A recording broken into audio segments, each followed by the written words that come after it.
Welcome to Bishop Michael Masambu Teaching Ministry for powerful teaching of the gospel of the kingdom of God. Here, you encounter the pure and unadulterated gospel that inspires and empowers you to work the works of God.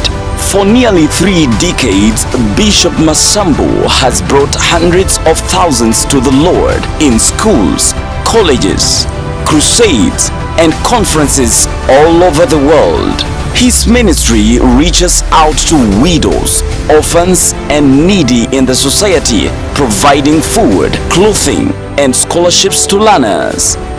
Get ready for a powerful message that transcends boundaries and impacts lives. And now, to Bishop Michael Masambu. My name is Michael Kisabuli Masambu. Kama sinakia niko kama yanakoba Michael Kisabuli Masambu. But the family name is Nabusoba. Nelisi naliye siku kaba mulanga bari Nabusoba.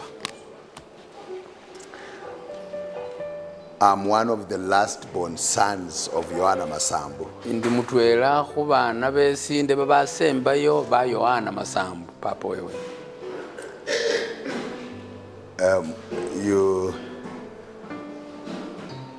You know, Yohana Masambu was born in 1893.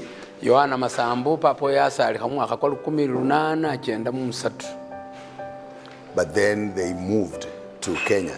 Ne bauya batye Kenya. Mary Hainja. Mary Hainza. The mother. Nkamai wewe wa Masambu. 3 boys. Ni basinde bataru. 1 girl. Umukana mutwela. The boys were Mikaeli Nabusoba. Basinde mulala bamulanga bari Mikaeli Nabusoba. Another one was Poi. Umulala bamulanga bari Poi. Another one was Yohana. Ukundi bamulanga bari Yohana. Now, during my first visit, kukeni yakoze kwanyoa, I saw things that I thought we should sit together and discuss. Nabona ko ibintu byese nabona ndi bino bikani bakwekaratu era kwa bikani kamo. And the purpose I have not come with solutions. Sinetire ingandi ni kamake sita. I have come so that we may reason together. Netire manyolukani ne kutesera atwela ku and see how can we improve our family. One of the questions that we should ask: are we happy where we are? Yeah? Are we so happy? In Swahili they say yani tulifika. Sena ayola. Madam, why yola? Yeah, so numulola mbarwa mama nandika bintu binga bine nandi siya kuranga kulole kumahuwa kefwe ke kumoya siya khabili kulole kumahuwa kefwe kasi ke busomi omusakhulu Daniel yamanyira ali isengo ichwe engo nomba khabikuli amanyira ali isengo esomya babana mu Bungoma mu county ya Bungoma esesomya babana ndungira babana school fees babana 600 mu basabolo molisi na 55 garano na virano agos so malakoni ko kumwima ko msakhulu ewe senior education officer bas omusakhulu no musakhulu kumoyo kwawe kwenya abantu bakhole bari basome sikila busomi nibwo bula rushawo kumutambo busomi nibwo bukila abantu khwaba nende kimiyandu mala fwesi no muloma ne babandu musibala munene bandu bamurekeresela lakini kaba ni yeso musomata ndinyo mwima sakhongera na mupira babandi kina no mundu nakhukoteje te wakhwelije chilingi chirana ali khupo mundu libale no khulori no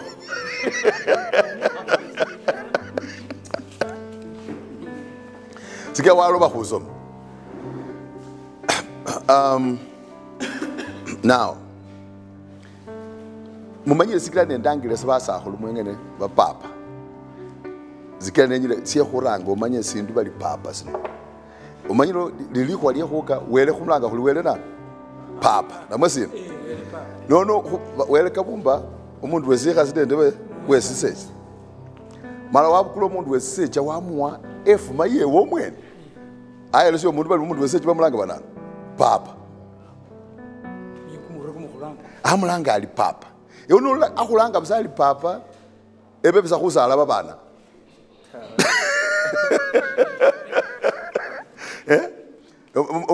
Masaba nombukusi bose sendine lwibulo bose babana bisa 12 mala babana 12 jene sabasomata tisirwari jatabuka no winga olundine babana 12 mala ate sababu buelo si 1 sababata sababako anything as onapo kwalo ngwa spiritual kwalo ngwa kasi education kwalo ngwa kasi economic empowerment alafu kwalo manende likuwa liye kuba labali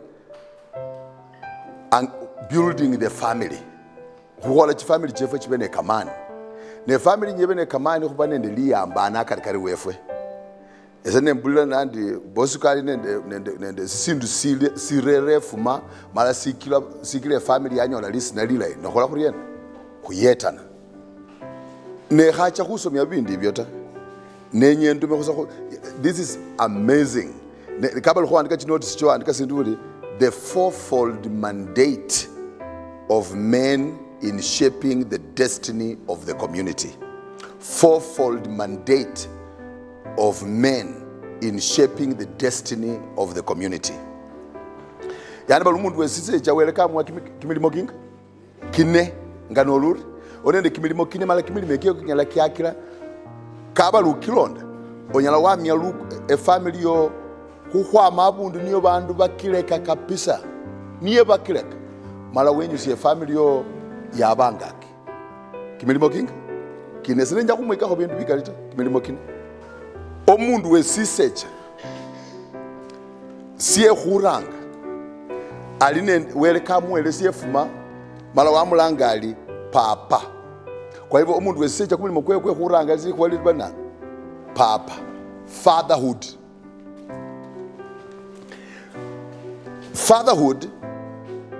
a father is the originator omundu namala bakulanga bali papa ewewe niye wanjisya bibindu ewe niye wanjisya kumutambo namwe niye wanjisya kimiyandu ewe niye wanjisya busilu namwe niye wanjisya bunano bukesi omundu niye balanga bali papa luko balwewe lufuanana nenaye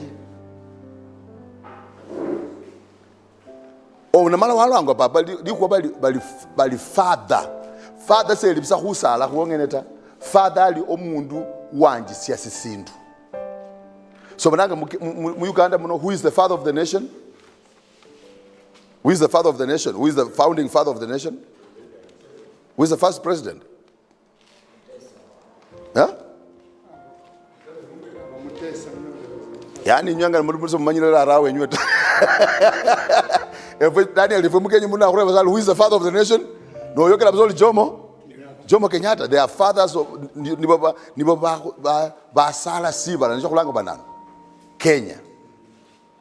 So a father omundu bana malaba kulanga bali papa bali abeo oranga bibindu wanjisya bibindu malaba bandu bandi balonda. That is fatherhood. Mana makhona papa onyala warera kumutambo na mwarera kinana kimiyandu onyala warera sisili mu family na mwarera bunana buwanga onyala wasute family yo wangaki na mwakolorie wakirisya mala wakile masya kule masya muulira onyala wale masya family yo yake ndanga buzera nga papa bibindu libiye wamwe no hola bibindu nenya kubola bino senenya ze hefumia masambu nende efuma ye busiluta masambu aba nende bawandaye bataru babili bafu na mulala wafu poi afa na 20 years ndio 20 years bafile busakala barama babili mulala bali nani waninda nokundi bali Mikaeli na Busoba masambu baka kabali bengile mutini naye niye walo When you are my such a friends that you are maybe particularly when they are a quota hostel. But when they are no quit, when they are no pelele. As Yani near while over Husoma, near while over who near and I was into well, but Garian and I was into near above. Near above any Malawa ya such a half. Malawasa Roma and Amalabana. Some money. Wakube. You also mean Wakube. Wakube one of some. Sekena and a house of your man, and a mother. Say, Yani, Papa Mikael is a Kena and a ho, Omana, Soma, and Mesa Somata. No wonder you mutiti Haholari. House of your Baba. You know, our education officer, Omuhulu, Abamalimu, New Shakolania School, Nanina, Isaac and Isaac and Ayer, Omusore Rulon, all on Isaac and Irene, I need Dr. Elisha Wakube, Abamalimu, Wasoma Waban and the PhD.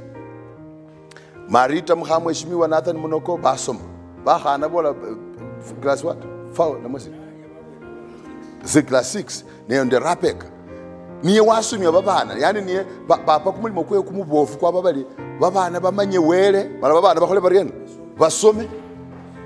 No, which am about Malaka, Bali Jewel, Namweba Hari Mukenya, Baba and the Beja, Bacha Bawira, Kamkuyo Benaban, SITUMI and the Wanyon.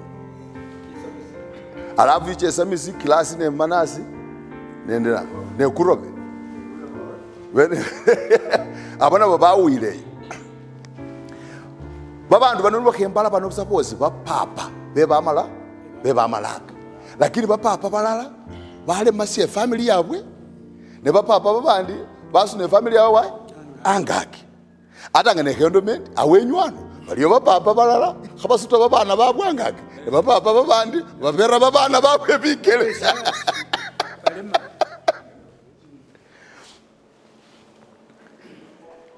saba ne bakulanga bali papa sekali bakubela wasala ta no li papa oyobe wasala lundi walela Mala walela, yani kwa bali father, papa, rarao, alumundu wanjisi ya bibindu.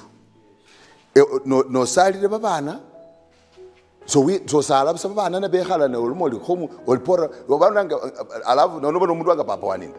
Papa waninda na babana bewa na wabara komse embalu nisho siya kamani. Pora baba chinyi baba kola bari.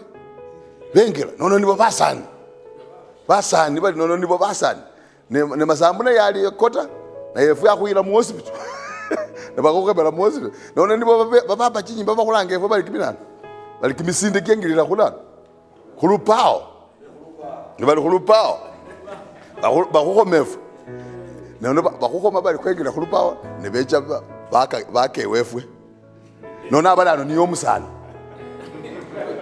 nanu niyo musana sikile uyingo li wape nyimba mbonengela sembo chinyuni chemba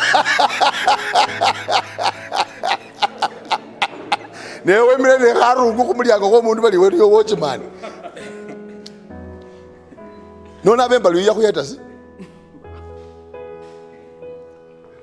kabali mbaluse kuyeta wanyola kimilimo muserikali ta goke kure onyala waba wenyile kimilimo na posiko benya kuandika babana kuingira muri cheshi lyefwe ya Uganda babola bana bali rere certificate no bukulemba lura kumeso lisenengira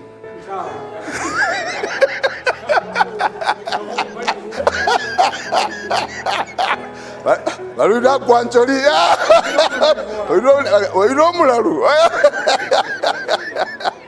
awoti oino kwamalalu oino mukwamalalu yani chakembola silese sina sikira Masambu neba wandaye bosi bacha wa Uganda wani ndani wabe kasi yewe kamalwa no ni wasangalira embalo ne bibindu bikali binibyo ata bikhaliho nibyabelo nibyo papa almangase bilibye ba Masabe ngono engero no wichenge matibo no bona tofauti ya family jinga chitaru chino family enju ya khayinja babana basani benga bataru omukhulu Mikaeli na Busobo olondakho Yohana Masambu olondakho waninda no wicha no bona tofauti yani ukoli sisilima nebuwanga mala sisi ndusikile no kune silima nebuwanga sebali bakhasita babandu barera bosilima nebuwanga basandi bano benga bataru buli family fwanana nende rara wabwe buli family fwanana ne rara wabwe ngenyuno mwikhalana muri mzakhuluyela wakalukhasya efamily yo yarura musoni yekele family yefuma ngane mwikhalana muri ngane mwikhalana muri onyala wakalukhasya efamily yo yarura mukhomochwa ne khulekwa yekele family yefuma ngane muri muri omuzakhulu Daniel uyanga nomona muri ane babana 9 mala babana 9 basa bose graduate ngano mbono omuzani we omubelo omwene aba mwalimu graduate kafo mwalimu wa science omuzani we olo science manager we technical college bali Apollo omuzani we olondako ali mwalimu mu national school and he is the teacher of the year khano geography musiyari teacher of the year musiyari mu geography yani in the whole country ndiye mwalimu number 1 mu geography mwana omzakhulu. Another one is deputy number principal Nani Joseph. Deputy is a deputy principal Moisbridge of a high school. And I'm telling you, malanga de hembo like age ya muzakhulu ino age khulu yo mulosi robai balimo bo spasa ni bakalipsi omuzani malala munju mwomo wabane khabi kapisa balala khwinyi mumanyile bali Daudi Malema. Daudi wasoma Makerere waba engineer aba chief captain Kilembe Copper Mines mala wamba muradina ne waneno mulanga mulalo waraki wamba bisa waraki wanywa mala wale hekazi bamufuta hekazi ta yani the first African in Kilembe Copper Mines to be the chief captain abo malaka wenywe wandaye wayuno. Yes, the first African to be the chief captain was ne Daudi ya amwabs ekasi iwe hunyu na chale hekazi ne mutoka yewe pujo soke kholo pujo 544 munyange jejo muzakhulu mundu utimya pujo 544 was who? That was the top guy. Pujo 544 was for government officials. Daudi had a vehicle ne Daudi anywa basaka malwa na alehe kazi na anywa kamalwa na akenda ario khadacha paka wae pemba ni mwa na atiba msa for 15 years we never saw Daudi olnona akomola aline sinyasa esirwari ne bonwano byene byo kimyandu likyakomola naki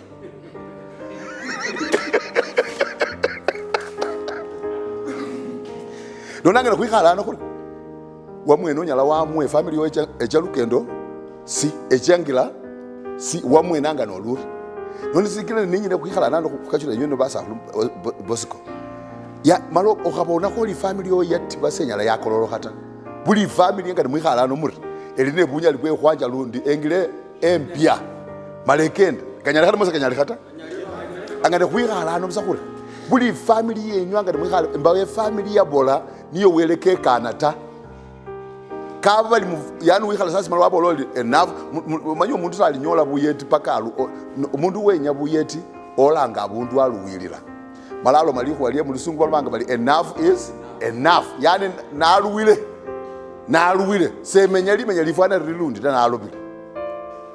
That is it. So I'm giving you an example. Omuzakhulu Daniel ane bawandai nani na Isaac na yere wanywa wafu sabane the time ya kusomya abana ta sikaleka tu bas omundu bali elisha wakube babana 11 graduates all of them babana ba elisha all of them graduates omusoro mukhulu daktari we babana mu Kenya niye bandu bari kabisa amulanga ba Dr. Aurelius wakube alina akuru omwana wenye wa elisha wakube niyo mubele wa elisha umkhana wewe namba 2 bamulanga bali Helen Kulundu principal high school omuseja wewe aberange cabinet minister mu government ya Kenya ochabusori usomi bwongene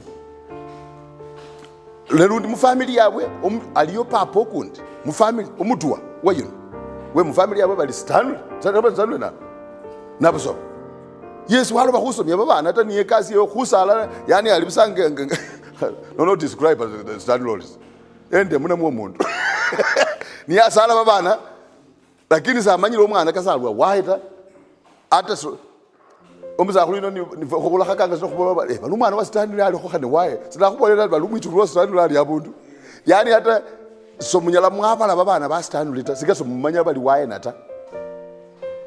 That is it. Omweno yena papa engene niyengila niye karoborele nana e family yewe none nyinda sakho khureba ewe family yo khokiroborela limenyasi because you are the father.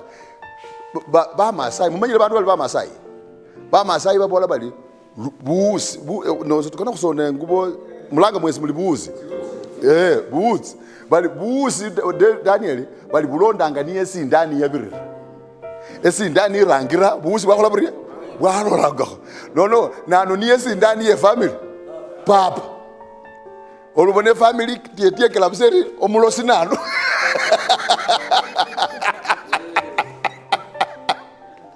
omulosi sabe janga maita bejanga nani papa nama kubola bana non Daniel khani muli basani benga khani munje ma Europa muli basani benga sit now 6 sons angane khembala ni bakhembala bana nani pengi yezo kusomya kwa bana ta but he had so many children pengi babana bakhila niyo khila bantu bozita yani he never said ni kaba mundu ni balanga bali absent parent niyarera mama wamura bukhawekeno wasala nene babana basi namule khana chai mokundi bututa na sala babana na yireko kana chechwele na nyolo kundi na sala babana na leke chwele.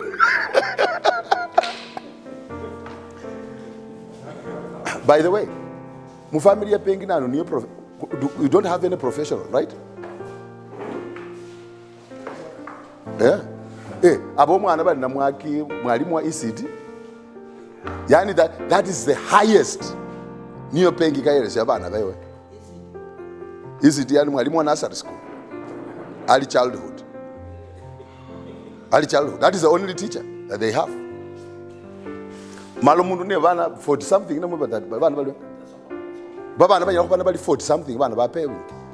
But there is nothing. So what we are saying, putekele nibwe nyumune na bwenu sakali bali bulino kuongene buliya khabane wa ekenya mara umundu omweno robore range family yewengira niyecha mukhebila luka no ba Masai tabali esindani londanga busi bulondanga wa niye sindani yabirra kabali wo papa so nende maono khanga kita so wikomba bana bo basometa sabali somata omuzakhulu no kabele mu education anya wakholali bosiko abantu baliyo basomya babana khwama etoma sababa khone kimyandu ta nisho babana sho sababa nende maono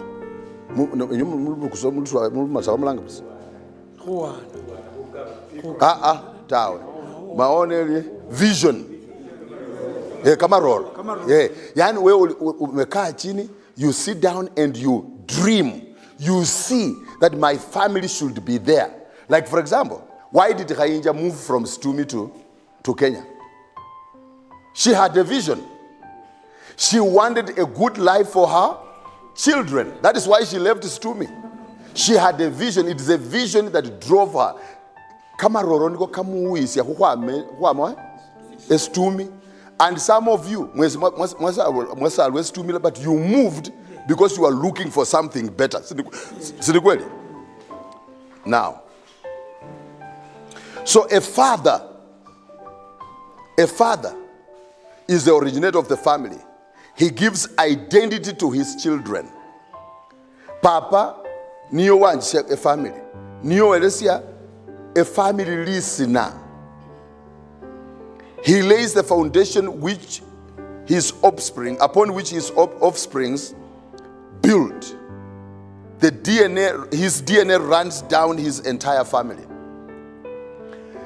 Omuzakhulu Daniel angade khubola ne bana be malaba asomele Nairobi bakatsana mu university Nairobi.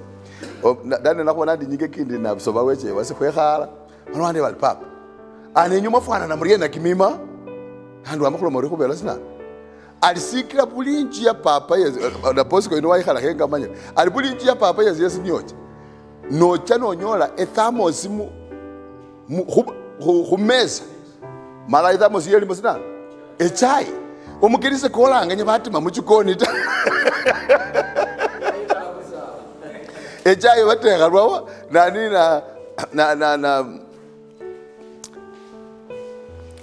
Masambu was at my place with the what was his name? What is his name? Pastor is who? George, they were at my place. What time do I have breakfast at my house in Masambu? What's the time breakfast is done in my house? 4 a.m. Breakfast is ready. Yeah, my philosophy,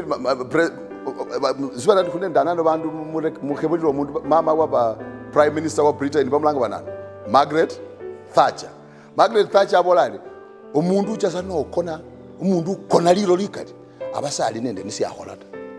Kama lunende niyo hol, okonas. Daniel winyo lesa ngapi? Na mimi nilikuwa nimeamka tayari saa 9. I was working on my notes. I was doing my things. I have a television station, so I was broadcasting kwa TV on my television. So I don't sleep, but mundu so nekimi andu tano hokona. Nekimi andu kikeje le maroro.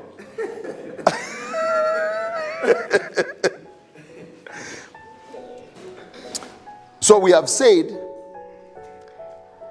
the fourfold mandate is to be, the mandate number 1 is for you to be what? A father. And we have said as a father, you are the originator of the family. You give identity to your children. Yani baba anabafuanana nenawe. You give identity to your children. You see how I'm dressed with my brother. Do you see how we are dressed? This is the identity our father gave us. Daniel, you are also like you appear before Masambu and the research head in the lecture. What will he do? Ahu pawauka. Alufano muindi. That is the identity he gave us. So we always must have a belt. Always. We have got to dress decent. That was the identity. That is the identity he gave us. Did everybody follow it? No. There are those who did not follow.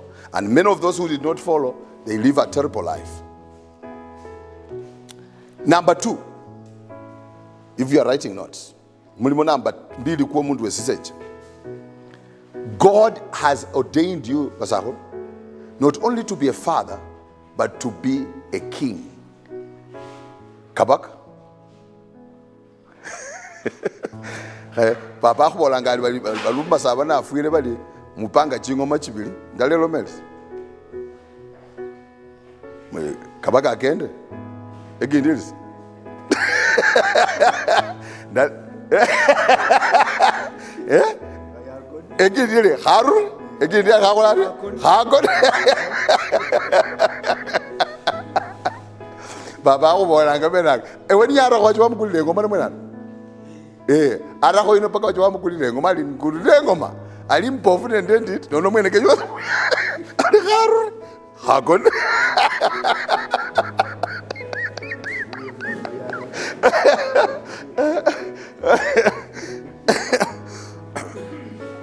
So you are a kabaka. Yani vile ukapata mna hivi kwa hiyo familia you are what? A kabaka. Wewe ndiye kabaka. Ewe ndiye kabaka wewe lukoba luo. And as a kabaka, Gomwan, you know, the kingdom is as strong as the king. True or false? And the kingdom is as strong as the wealth of that kingdom. Bubwami buline kamani hubera kimiyandu kwapyo. Bubwami buline kamani hubera idadi ye baba, yani population ye bubwamu. Let me ask you, Why is America a superpower?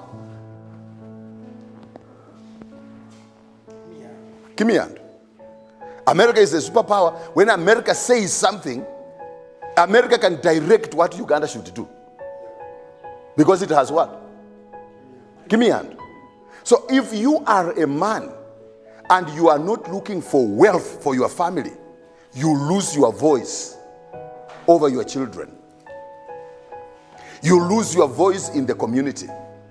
Omuntu n'olumuntu wesecha malotambe olobe kubana ekimyandu ta notibya kumumiro kwo otibya likono oba oluloma sinna balama olokanga eliombari alinas ngane eliombari alinas ata muli mumasika abuntu bantu kabaloma kamahuwa olina orusha maoni kono omuntu alama cheyo nyeonanga noloma olulu kuwanas olukuwanasi uneonawe oloma oholori oana newe munwa yongene witwagwa bise muno malaso olokone ezindu ta papa khosika mujuti ne bakhana your sisters nibo balide kimyandu bakhora bali kabali khosika ife khokhuche tawe bakhana.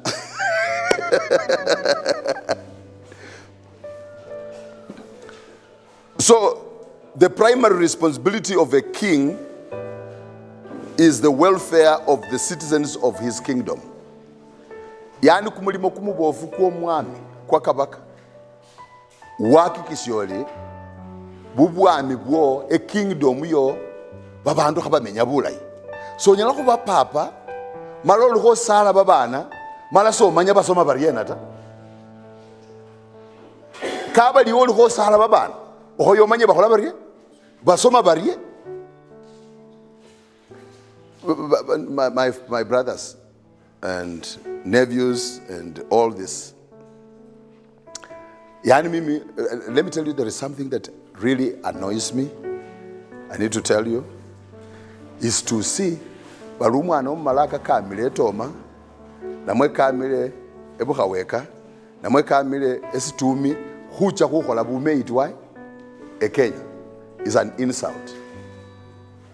Hiyo ni matusi. We are not, as a family, we are not producers of maids and watchmen.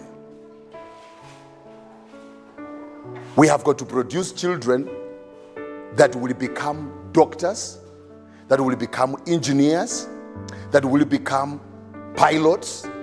I want one day I'm flying Uganda Airlines and the pilot is from Bumalaka. That is what we want. So men are kings. They are kings. You are a king, Ndugu. You are a king. And a king is known and respected because of the wealth of his what? Kingdom. True or false? Like in Uganda, which kingdom is the strongest? Is it the Bakisu kingdom or the Baganda kingdom? Buganda kingdom. Why? Because they have what? More wealth. They own the whole of Kampala. Even if the parliament pays rent to them. So if we want to have a voice as a community, we must have what? Wealth. The kingdom is in wealth. Give me hand. Give me hand. Give me hand. You cannot be. You remember what Elijah Mwangale used to tell Babu? Alibubuami. Give me hand. Elijah Mwangale used to tell people, Bubuami. Do you also call it Bubuami? He said, Bubuami, give me hand. If you don't have give me hand, you can't tell anybody anything. Nobody will listen to you. Now, let me tell you something else. It is the required of the king to assure his subjects of working within the law of the kingdom. As a result, the kingdom expands and increases in wealth, power, and influence. So as a king in your kingdom, you must pursue the ways that will increase the wealth of your kingdom. you must pursue the means that will increase the wealth of your kingdom.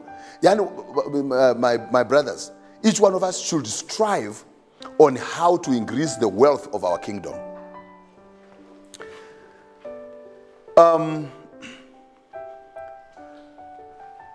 This brother of mine, Daniel, he has worked. He had to plant trees. And he sold trees to educate children. Most of his children went through what we call parallel program at university. Meaning, as a parent, you pay 100%. He paid. Because he had invested a lot of wealth.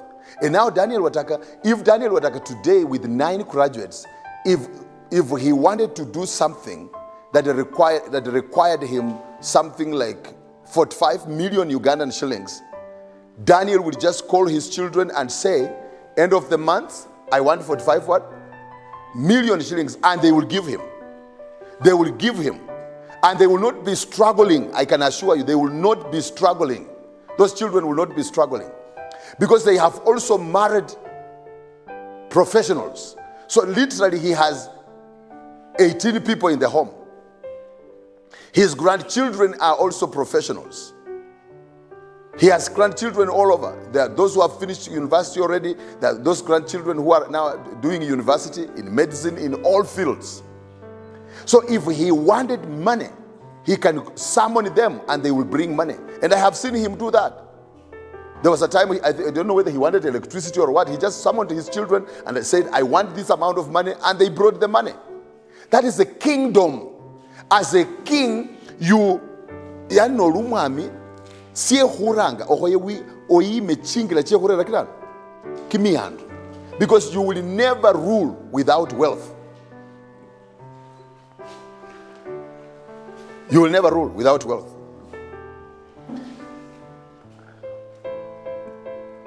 By the way, that point number 1, that men are what? Fathers, originators. Now, do you know what? Let me ask you a question. In the Bible, how do the Israelites refer to themselves? They say, and how do they call God? They say the God of Abraham, God of Isaac, and the God of Jacob. And elsewhere they say the God of our patriarchs, the God of our fathers. They don't say the God of our mothers, they say the God of our fathers. So, and the fathers of Israel are 3. Who is that? Abraham, Isaac, and Jacob. So, do you think you will also become a father? A father in your family, if you come from Andrea Nayere, if you come from Nahabandio. Do you have any Nahabandio people here? The family of Nahabandio? Yes. If you come from Nahabandio, brother, will you also be remembered that when this guy was alive, he established this path for the family of Nahabandio and sustained the name of Nahabandio. During his time, the most popular Masambu, he was more popular than Yohana Masambu.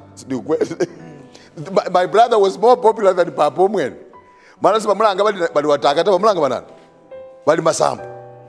He became more popular than, today in the family I'm more popular than Yohana Masambu. My name is all over the world. I do the work all over the world. But this is what I want you to know, my friends. We cannot change community if men of that family are not tired with the status quo. Yani, we must become tired of where we are now. If we become tired, we will look for a solution. When the children of Israel were tired of slavery in Egypt, what did they do? They cried. So we must also come to a point where we cry and say, God help us. We are singing. How can we just be the fathers? Imagine someone is very proud. I have 11 children. And Mr. Education Officer, none of those children have gone beyond P7. And you are telling people I have 7 children. Are they 7 children or 7 slaves? Are they 7 children or 7 slaves? 7 slaves.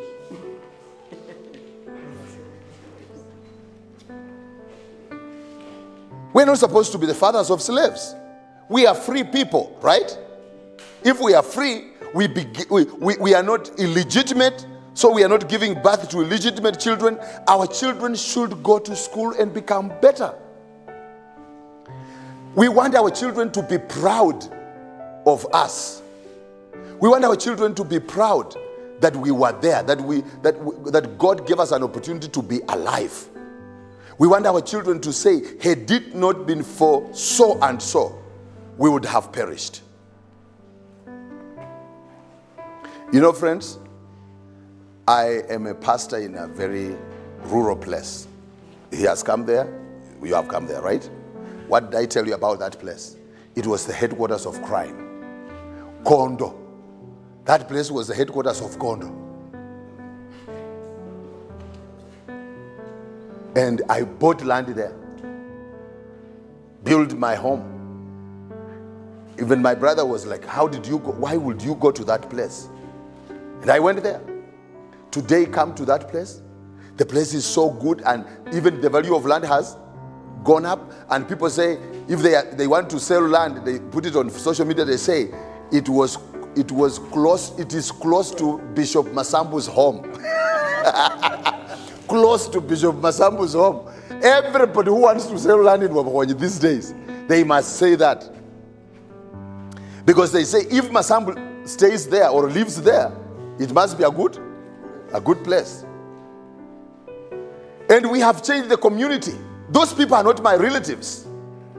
And I called all the men from that area. And I filled the church with all the men from that area. And I talked to them. And the men listened to me. And the men realized. And they are called tachon. How many of you know the tachons? Those of you who have ever been to Kenya, there are people called tachons. They are if you think Omumasaba is more tradition on circumcision, you cannot beat the tachons. They are more fanatical when it comes to circumcision. But I sat down and talked to them. And my question has always been very simple. Okay, you are so proud with your what? Circumcision. Tell me, he has worked in the poster. You have worked in education. He's working in medicine. He's working in medicine. Let me ask you a question. How many of you will go on an interview day and they ask you, bring your qualification, and you take your circumcision and give them?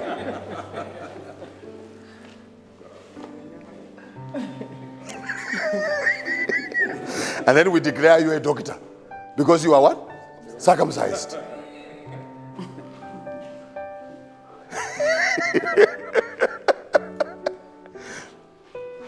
So you are so proud here that I was circumcised until all the birds sang.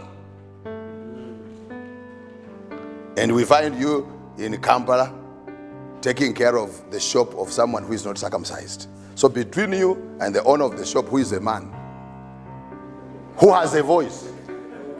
Who has a voice? Who commands?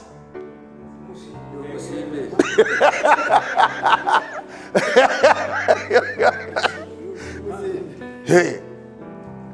So why do you take things that have no value and you spend more money? You see, like for example, us, Bama Saba and Bama Bukusu, you spend more money for circumcision than to take a child to school. True or false? Generally, in the Bama Saba community, Mwalim, how many cows are slaughtered before circumcision in a good family? About 3 or 4 in a good family. And they are circumcising like that. And they cannot raise 300,000 to pay for a student for boarding in Mbale Secondary. 90,000 cannot be raised. 900,000 cannot be raised to put a child in boarding. But you spend 3 million on what? Circumcision. And circumcision is not a certificate. It's just a cutting of a foreskin. It doesn't mean anything. Even a woman can do it. But you make it so important and you neglect the most important. The most important thing is to educate a child. We were circumcised in the hospital. Us. And my father didn't care. Anybody who was a boy in the home, my father will circumcise you anytime. This man knows that. My father will take you to hospital anytime. Not necessarily the year of circumcision. Any boy, if he's your elder brother, 3 of you, same mother, he will take you and circumcise you. He cares less. That was my father. And you come to our place, and you will find we are surrounded with families that were very traditional with those things. They have no success. The only thing they know is how to drink. My friend from the Catholic Council, when I don't know whether I could be here, but I do it differently. But then you know in Kenya, when a boy is circumcised, the circumciser will come back in what they call hovita. And when he comes to hovita, he sips a lot of pusa in his mouth. And he goes, and the person, look at this. Omundu hovita, ahoyabe kona alihone limenyalila yihokela lilio. Omundu mwena alimusibi. Mundu mwena keyekala. Mala habito mwana o. Nono kamupita nendesi. Ne kumutamu.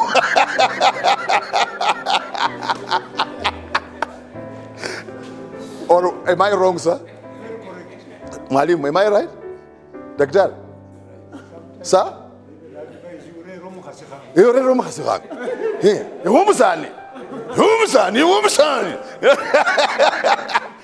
days, Omusani is in certificate. Omusani is found with certificate. He is a medical person. That is a real man. Not a real man because he was circumcised. Because we don't have better circumcision. Circumcision is what? Circumcision. But if you spend all your time and your money on issues of circumcision, yani basahulimbo mbesese mwana wase kenkira basahuluya babse nyimba achala ngekenya. Bosco, have you ever told them the story? Bosco came to Daniel, I don't think you know this. Bosco, when he was going to be circumcised, they came to Kenya, and because my mamas knew them, so my mother said, all the wives of Masambu are so happy that Masambu, that's it. Netingoma. Hey, hatoti. So, and my mothers have prepared meals for them. These guys were just about to eat, and there cometh Johanna Masambu. Hey, Johanna Masambu was like Rura!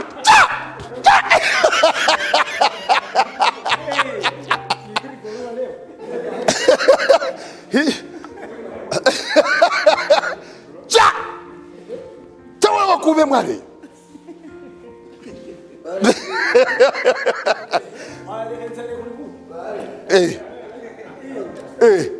let me tell you, there is no way you could sit in my father's home and eat there, because who has the who must have a Bible here? Yeah, read Psalm chapter 1. So that was my father's philosophy. Psalm chapter 1. Read Psalm chapter 1. Zaburi.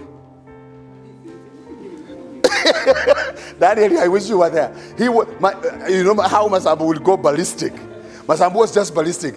Cha! It's a mwira!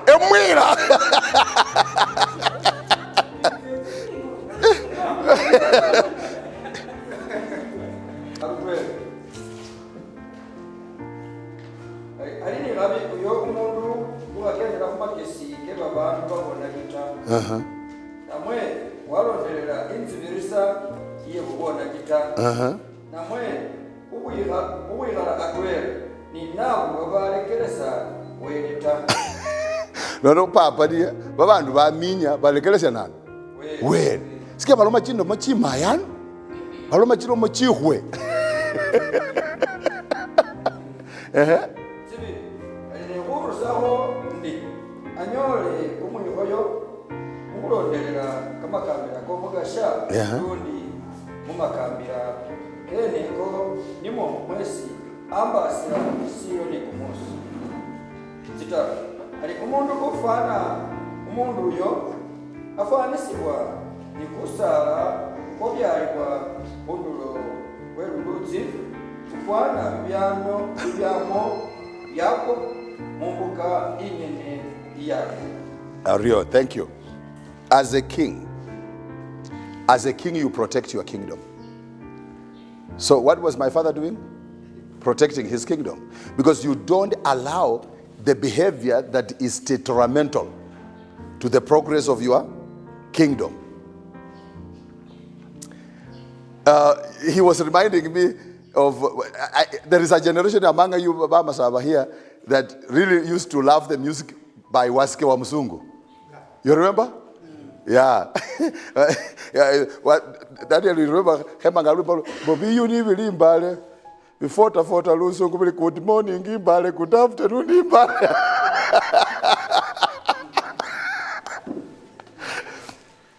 So one day, the youngest wife of Masambu, Mama Angela, had her brother bought a radiogram, Wangila, when he was employed at Pan Pepper. So he bought a radiogram and came with it at home. And he did not, because he was not married yet, he carried his radiogram to my stepmother for my stepmother to take care of his radiogram. So after when the radiogram was brought to our home, my Angela forgot. She played music. She played Nazika Kenda movie. And she said, and so music was in the home of Joanna Masambu. The home of Joanna, music is playing. And my father came home, music is playing. And he was like, Sina sikwile Mungu man. Sina sikwile Mungu man. And actually he was like, and anytime he said it, and added, Sina sikwile Mungu mwa hwana butilu. Now know that war is around. So he asked, and as little children we are so happy, we are reporting, Hoja Wangela brought what? A radiogram, and Mama Angela is playing it. And my dad went to his house, removed his jacket. That was normal with him.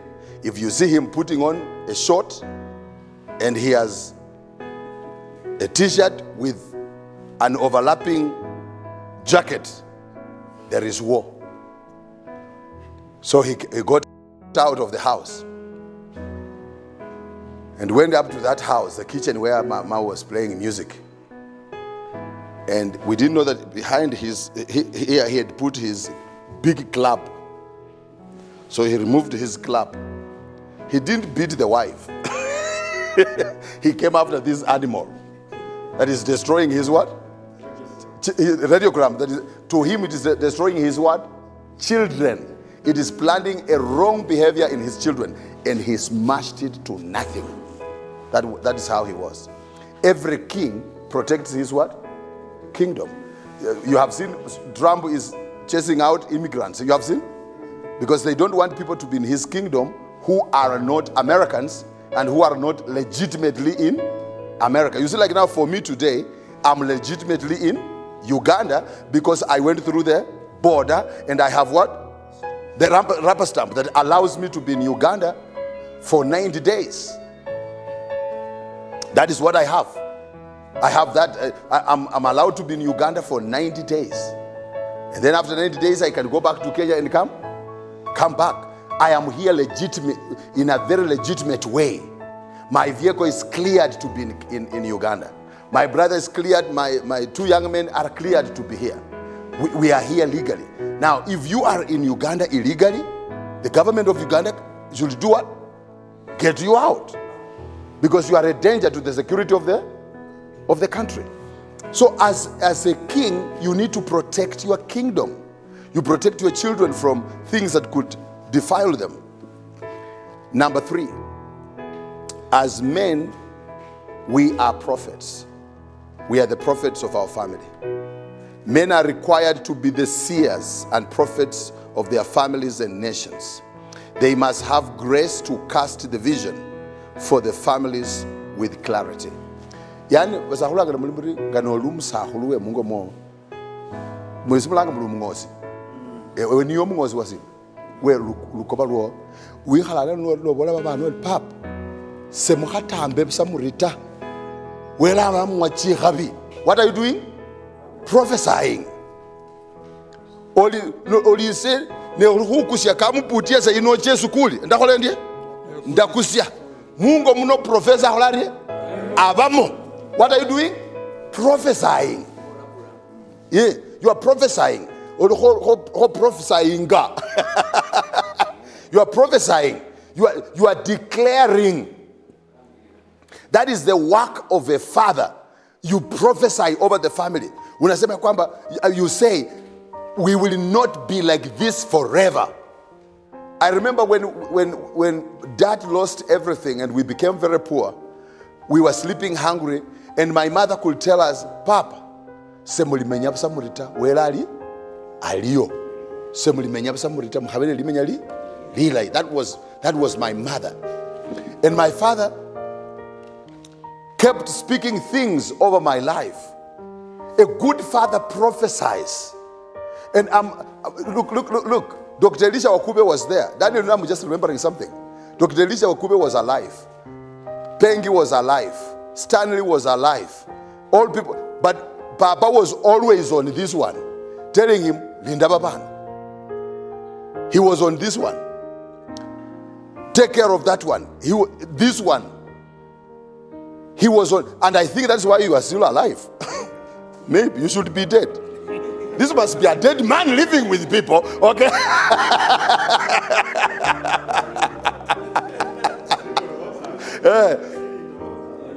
Yeah, and for me, my dad was very clear. He told me, Michael, Mikaeli no mwinza wabiona. In Uganda, you know, it is two of us that he addressed in Uganda. That is Stanley Ayokela Katono. And then he told me, Mikaeli, no mwinza wabiona. That's what he said about me. As a father, you prophesy. Now, so when you come and you prophesy or prophesying, as I will only do that. Is so very umoya. No bolo ola bicho kulibyo no bolo mungo mun. Kaba bara rawe nyo babe nesa basomata. Babe chokulu basa bala kola bari. Bala soma. Ba professor ne batakitade babandela bala ba mungo muno.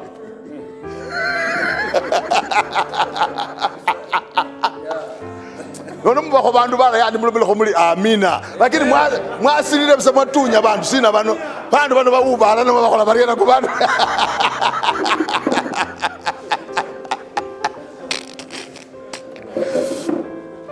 So you are a prophet of your own life. Like Daniel, 1978, when Mheshimiwa Nathan Munogo visited home. And at that time, our family wealth had gone down. And my mother was dressed in tatters. So she was afraid. She didn't go to greet Mheshimiwa Nathan Munogo because Mukwe. And as a little boy, I looked at my mother and I was very disturbed. And I said, in my heart, I said, I will study, I will prepare, and one day, my day will come. I'll get my mother out of misery. I'll give my mother a good life. That was my desire. And my brother Daniel can bear witness. My mother has 13 children. Ask him, who takes care of my mother? It's me. Because it is a commitment I had while I was a small child. Let me tell you, on Friday I will be talking to your children. And I will be telling them, if there is something that really annoys me, Mzee, is when I see a child causing his parent to cry. A child to disturb you until you shed tears. I have never understood how you can do that to your father. That is the most unfair thing to do. So, as a little child, there are things that I said. 4 of them. Number 1, I said that God, I pray that you succeed me, so you make me successful, so that I help my mother. Wele unjet. Embe muimenyalira njete mai. See how happy. God, my wife will not suffer the way my mother suffered. God, number 3, my children will not suffer the way I suffered. Number 4, when I was a student in Kimilili Secondary School. Kimilili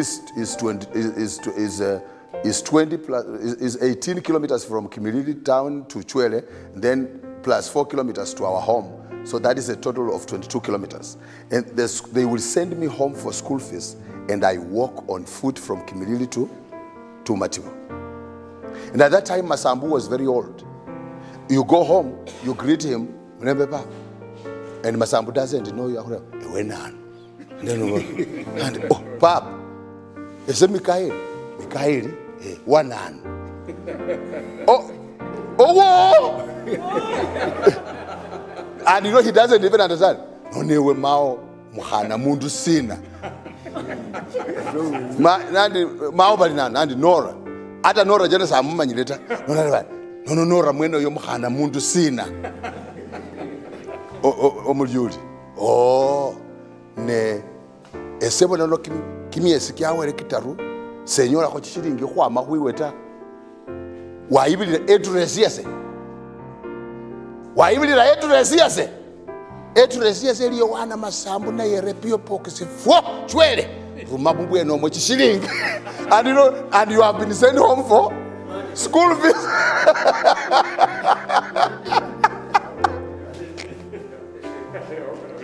So do you know what I did? I had to become a carpenter to educate myself. My uncle paid 400 Kenya shillings, which I think is like what? 12,000 Ugandan? No, what is it? 400 is what?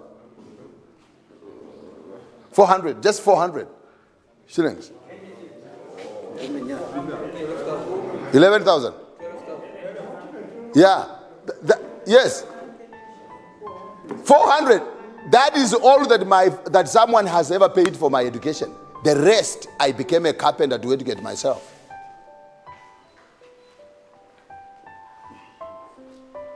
And today I'm a PhD student. Daniel, you're aware of that, right? I'm a PhD student. I'm finishing my PhD. And I pay for myself. So when I was walking on the way, on the road, going home, I said in my heart, God, when you bless me, I will take care of poor children and pay school fees for them. That is why education officer right now, I'm paying school fees for 655 children in high school in Kenya. 20 students, Kibabi University, 20 students, Masinde Muliro University. That adds to what? Total of what? 695. That's what I'm paying school. Oh my. And then we have those who are in middle level colleges, technical colleges. I have those that I'm paying school fees for.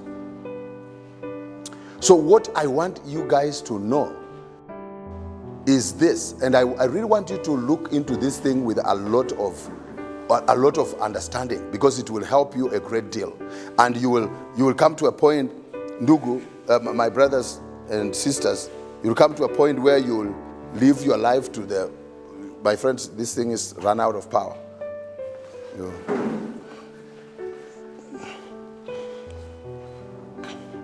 So what did we say, number 1? A man is, as a man, you are what? No, number 1. You are what? A father. With Babu Hamuna notes, it's because you are not writing notes. Number 1, you are a father, the originator, the initiator. You are the beginner. You are the foundation of the family. The family goes the way of men. If men are not stable, the family is not stable, and the country is not stable. Men are the stability of the nation. Number 2, what did we say? A man is what? Is a king. And number 3, what did we say? As a man, you are what? A prophet of your family. You are the seer. You are the dreamer of your family. Look, my brother Benjamin Malaka didn't educate children, but his children are educating children. Look at Nabsoba. Nabsoba now has children that are engineers, top engineers in the country. The grandchildren of, it's because a son decided to be a man and decided to become a father who becomes a king, who becomes what? A prophet of the family. That's what you need to do. But then, lastly, or the second last, as a man, you are the priest of your family. As a man, you are the priest of your family. You are the priest of the family. As a man. And so you need to lead your family into worship. We have a brother here who is in the Catholic Church. In SITUMI Church, who are the majority, women or men? Women. Why? Men don't come to church. In your church, you are a Pentecostal, right? My friend, you. George. In your church, who are the majority? Women. Where are men?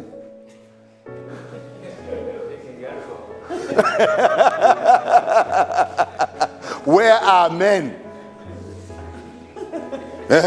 I see you have a very big church. Who are the majority? Women or men? Women. So literally, do you know what that means, sir, gentlemen? It means the priests of the family have given up their role. Now there are two mistakes that have happened with men today. They are either not practicing the right, they are either not doing their office as priests, or they are wrong priests. They are directing the family on a wrong altar of worship. You are directing the family on a wrong altar of worship. And let me tell you something, my friends. As men, your worship is very important. Sometimes you wonder why there are struggles in your family. There are struggles in your family because of the altar that you have built. You are on an altar that does not attract blessings. Is the altar that chases away blessings. Is an altar that rebels the goodness of God. And another one has the altar that attracts the goodness of God. I have given you examples of my father. He left, my grandma left Kenya with how many children? 4 children. 3 boys, 1 girl. Then when she was in Kenya, she gave birth to another boy called Wanin. But then 1 boy died. So she remained with how many boys? 3 boys. 2 boys, Mikael and Absoba, and Waninda, failed in their role as priests and laid their children on a wrong foundation. 1 boy, called Masambu, my father, took the family and laid it on the foundation of Christ through a church called the Friends Church in Kenya. So we grew up knowing God. We grew up knowing that Psalm chapter 1. Blessed is the man who does not walk in the counsel of the wicked, nor walk in the way of sinners, nor sit in the seat of the scoffers. But his delight is in the law of the Lord. And in the law of the Lord, he meditates day and night. And the Bible says, and whatever he does what?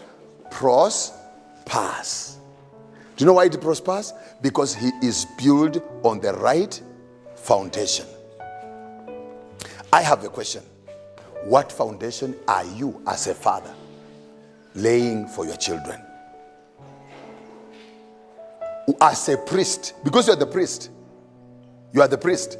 By the way, mwabona ko basakhulu bamasabana balirembo imbo mukhasuyi wabo kula babana bosi babana balonda khumayi wabwe babana sibanganise mata. Let me ask you a question. Sasa wewe, you are a priest. Normally when children come home, in many homes, who prays for children? Between the father and the mother, normally who prays? The mother. When children are going out, normally who prays? The mother. Now who has become the priest? Now, who should receive honor? The priest or Okafiri?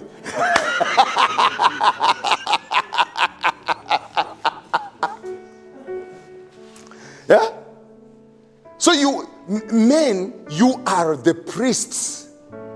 You are the priests of your family. You need to lead the family onto the altar of worship. You should lead your children. Like we grew up, Pastor George, there is no single day we worked on Sunday in our home. On Sunday we went to church. That was my father. And that is why in our family, he's a witness. What do we have? Land. We have built a church, right? We have built a church in our family. My father gave 1 acre of land. We gave them the title deed. This one is the one who supervised. We gave the Friends Church a title deed, 1 acre. And that church has now become a school, Matibo FYM, on the farm of Yohana Masambu. What altar have you built in your home? What altar have you built on your home? It is very important for you to know this. And my friends, let me tell you, people look like the altar they serve. Watu wanafanana, waje niseme kwa Kiswahili, na madhabahu wanayohudumia. Muluma sabolo moja.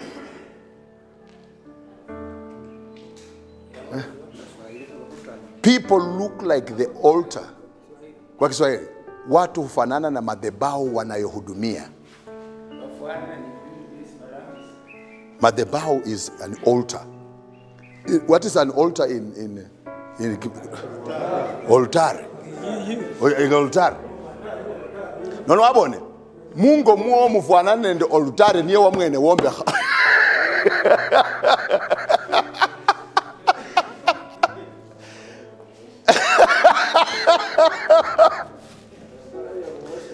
Gaba liwayo mbekaza olutari ye kuba ya jinde no tinyweshe buyine jinjayu.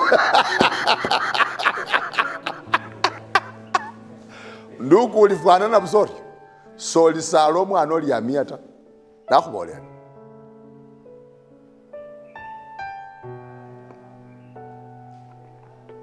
Other people are serving the altar of worship of God. They are praising God, they are worshiping God. They are weak. Sane bibindu silo. Wende madhabahu God, nende altar oye musilo. No ulilo lumusakulu posi ko iwaso misio mwana no landa yo silo. Lumano posi ko balikacha mu university makerere.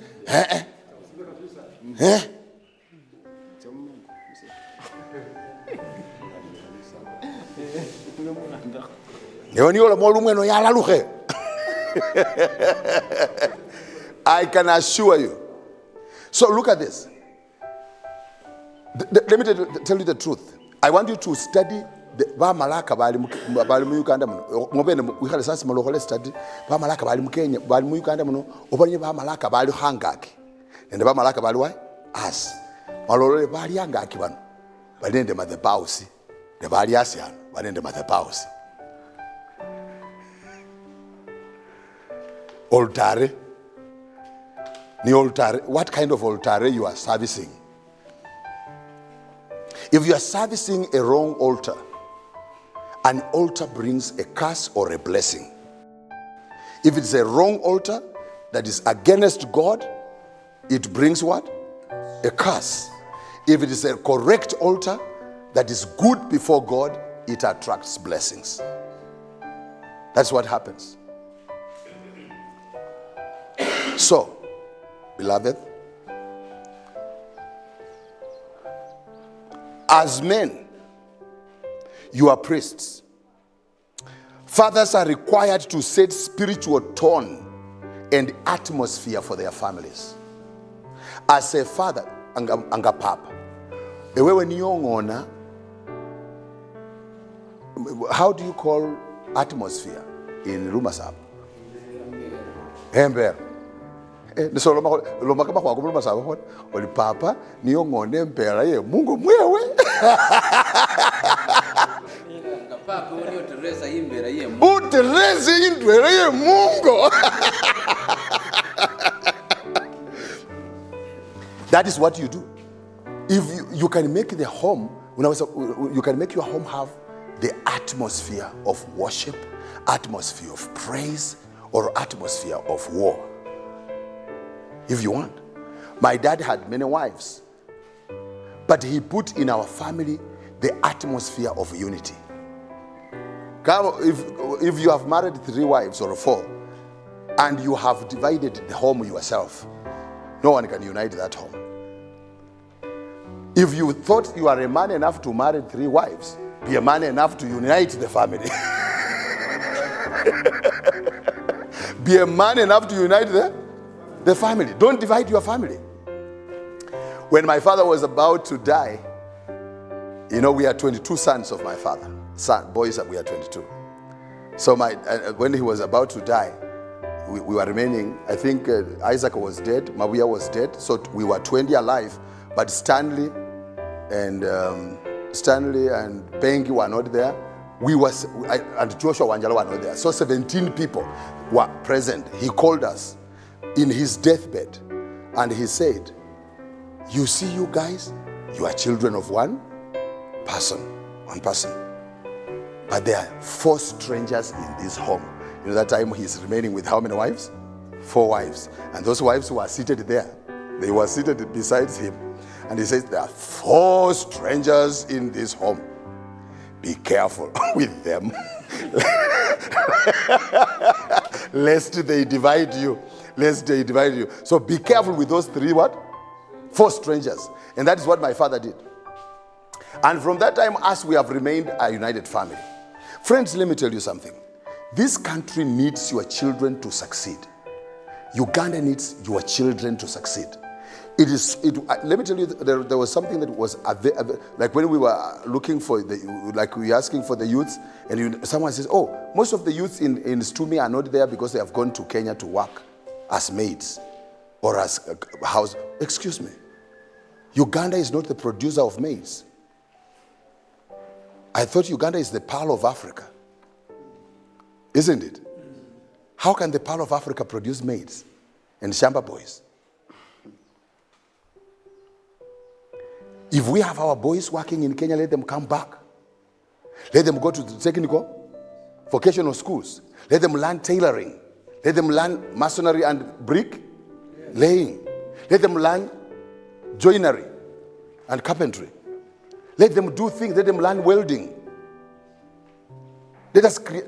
Do you know that engineering is naturally among Bamalaka? Did you know that? Bamalaka are naturally engineers. Bamalaka are naturally educators. We are wonderful educators. We are peacemakers.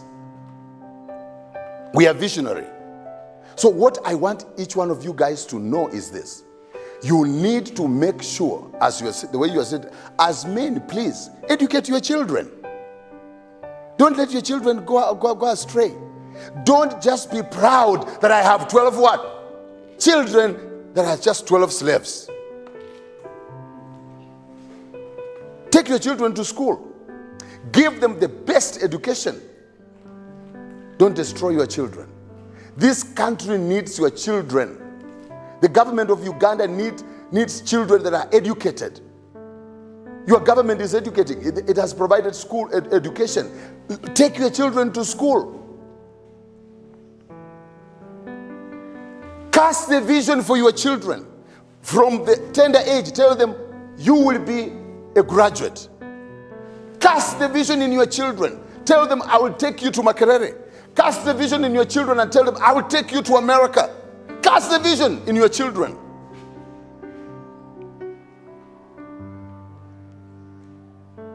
And we will become a family that people will be proud of.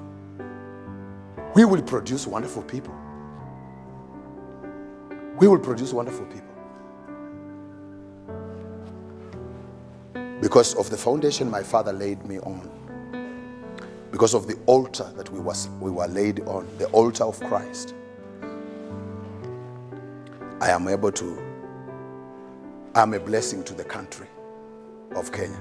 If an individual can educate 700 students in both high school and college, middle level colleges and university, is that person a curse or a blessing? It's a blessing. And you see, my desire is this. When I walk around here, I see a lot of wealth that is not properly managed. We have a lot of wealth in this area. Literally, maskini watambi wacha wakaya America mutaraja. By the way, did you know that some of the poorest people are in America? Americans, under the bridge,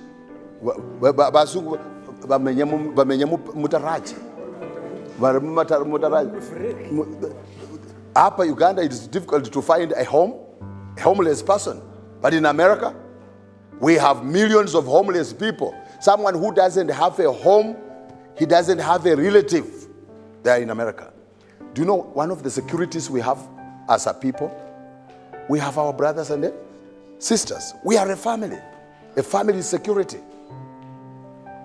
So I want to encourage you, beloved, my dear friends, to think about these things. So I have just done that introduction, part of it, to lay the foundation. The next sessions, I'm not going to teach. It is going to be a discussion. And we will look at the best ways of how we can help ourselves. And I have talked to education officer, and I have talked to the treasurer of the parish of the Catholic, my brother here, and I've told them, and I even have talked to this Rafiki yangu with good ear. Yani huyu jamaa kuna masikio smart. So I have always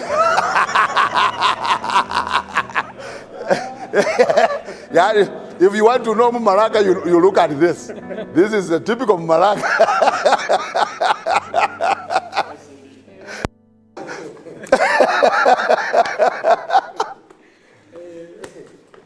So I've told them, one of the things that, for example, like even as we go into discussion, one of the things that has really shocked me is to realize that we don't have a secondary school in SITUMI. That has shocked me. And it tells me why the levels of literacy among our people, the levels are what? Very low. Because there is no school. Because secondary school is transition. And normally when people step in secondary school, their reasoning is expanded. They reason better. A girl who has gone through high school thinks about going to college, thinks about going to university.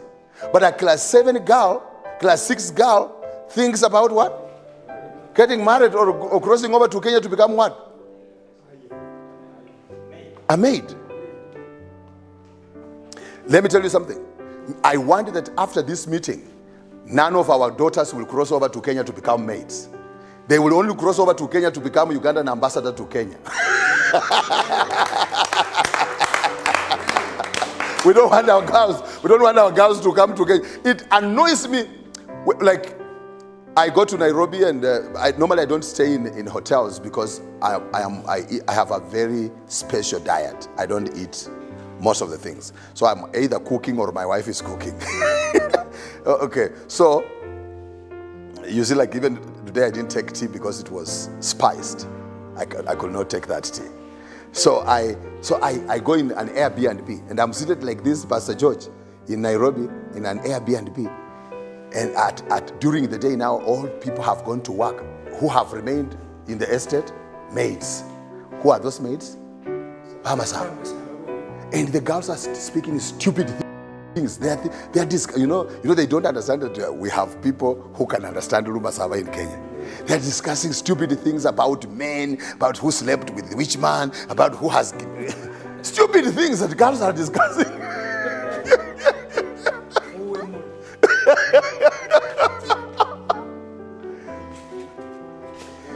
You don't. And then I went to you see Ronald Ngala Road Avenue. I went to a restaurant on a Palgon, and with my friend, we have a very nice Palgon. Then we have boys making mandazi and chapati, and those boys were Bamasaba. Man, those boys, what they were saying, I said, thank God I'm the only one here who can understand their language, because I would be so embarrassed if all people heard what they were saying. You think you are listening to a sewage.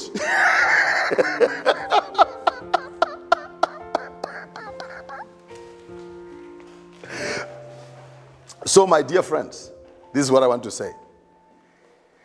Let us only have your children cross over to Kenya as expatriates. When you understand when I say expatriate, like him, he can now cross over to Kenya and work as what? A doctor. The Masambu can cross to Kenya and work in the medical field. Some of those of you who have done something else can cross over to Kenya and do something. We don't want people to go to Kenya and some of we want girls to come from Uganda and go and teach in some of our top schools in Kenya. My son goes to a school where we have Ugandan children, and I'm the chairman of that school.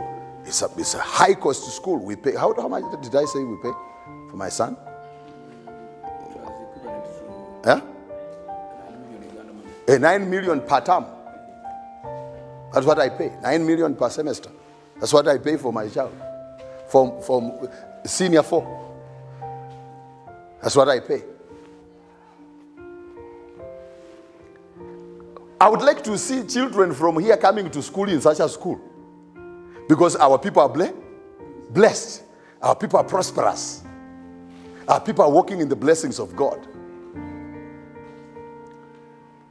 I want next time Posco is coming to Kenya, is seated back left in brother of his son, of the brother of his daughter, coming to Kenya.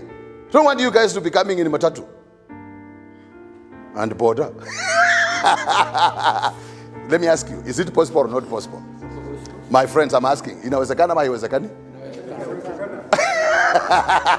People are learning Kiswahili today. Yeah? Kanyalihana mweza kanyalihatawe. Posiko kanyalihana mweza kanyalihana.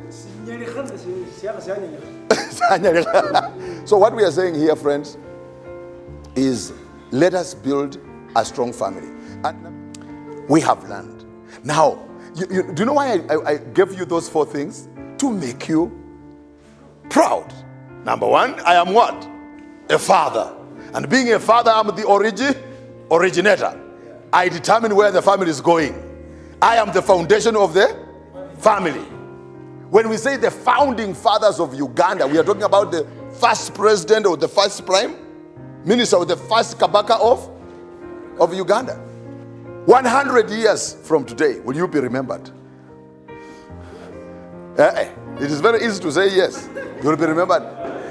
How many of you know that there are people in the family, even when someone dies in the family, they say the late was brother to so and others.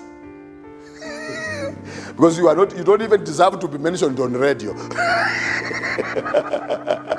Even in the newspaper, you will be wasting space. They don't write your name.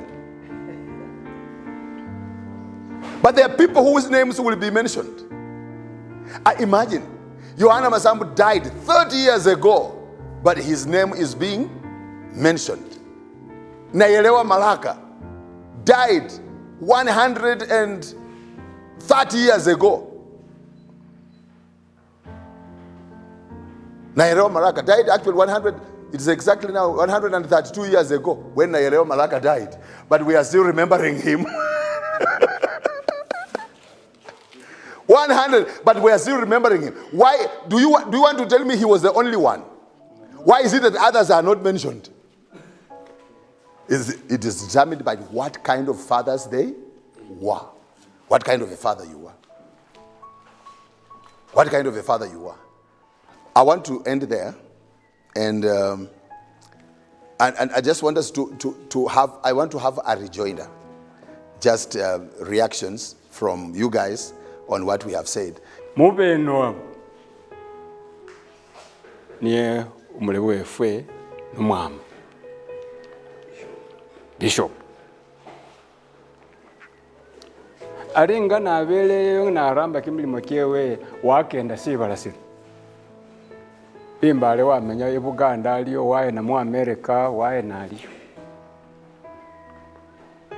ne kumwoyo kwa mutsuna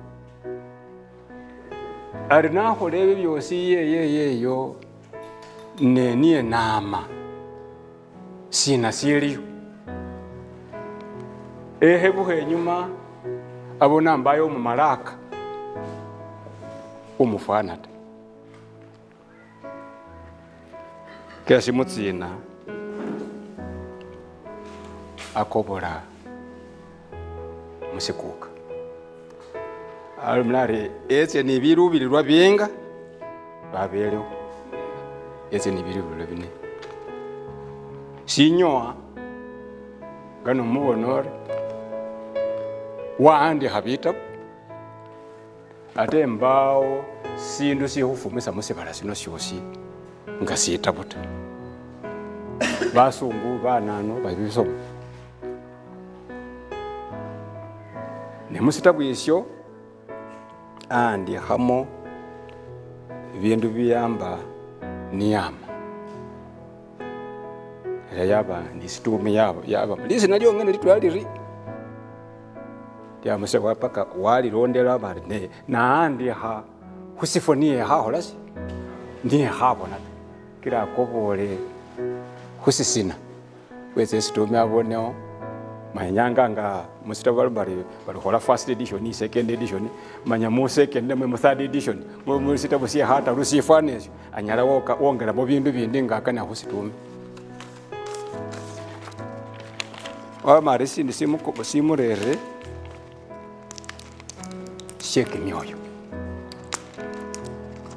wamanya buli mutwaye buli niye hulemelano buli mutwaye alio oba mukatoliki omuprotestanti omunano newelewo wamuamborye ali ambi nina wena mwali aliyi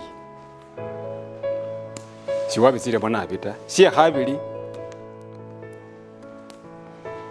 byehusoma muba malaka babarameno hwabyamba hurye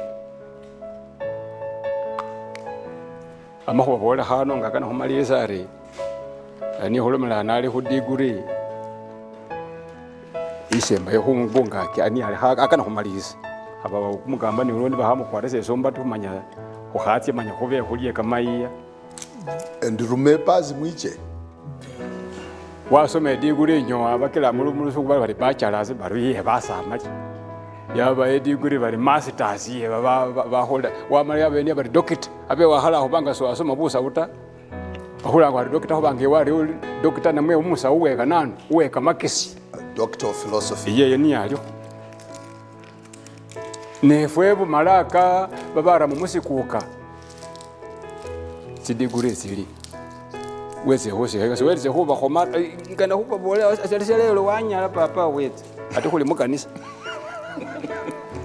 nibe hukanihila nano hebiramano ya bibiyefwe ne kuna rohulu khola ni mukono moto papa ba Masambu bezele beruya bati aba seba yino mawali humufundu hesi habari ari kama bya wahoma bari kubanga walo milare ne bale be inyuma yo kusoma kwolya kwayambile kuri awahoma ki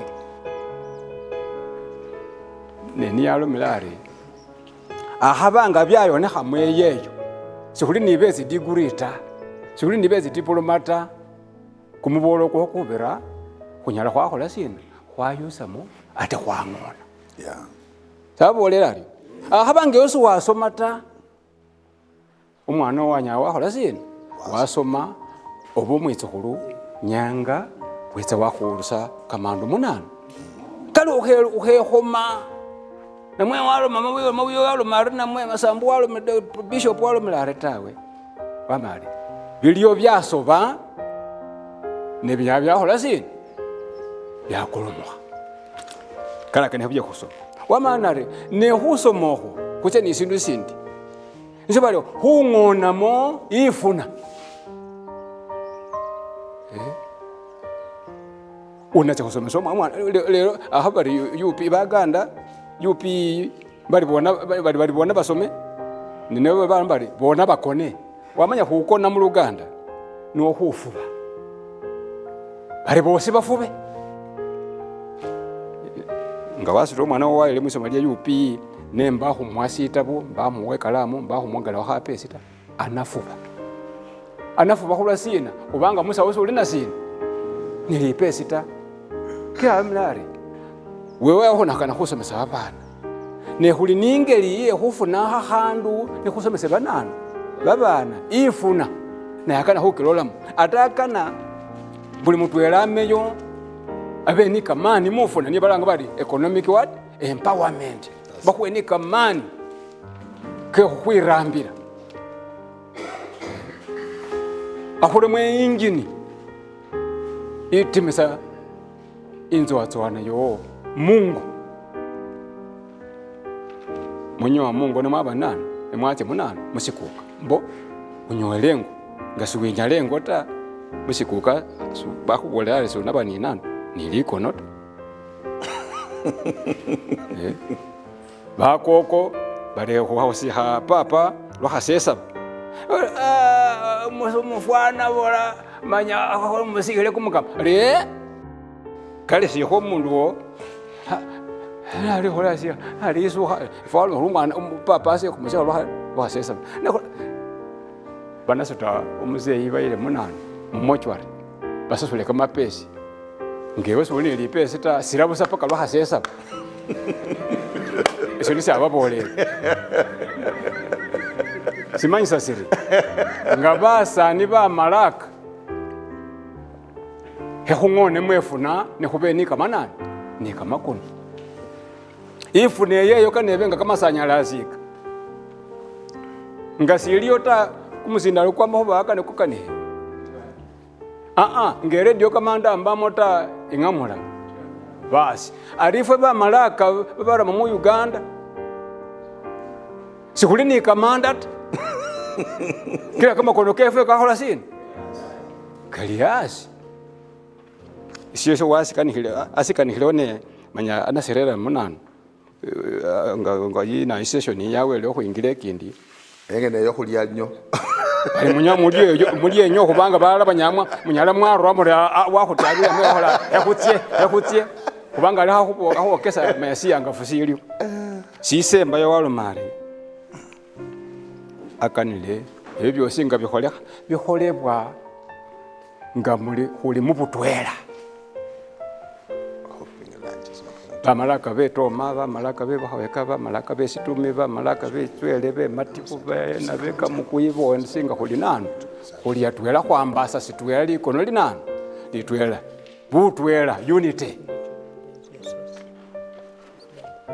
ari wamala wahubolele ebyo wanokola bikehe biri kubini ni byasubira wahureba ariwe ngomusani musikuka mbomu basani ne bahola sikuka ba malaka sina kuli batambi why are we poor factors tsiliyo tsindala fo bene kutsikhola khurye ufana ukutsi kanisa situela she khunywa kumusambo oba kumuze kwe khunywa kuku that spirit ikhuli monabi era my late brother situela isha mwira khoba khunywa. That engineer I'm talking of, he was going to buy waragi, and then a motorcycle walked on him here, just across here, directly, and he died. We had advised him several times.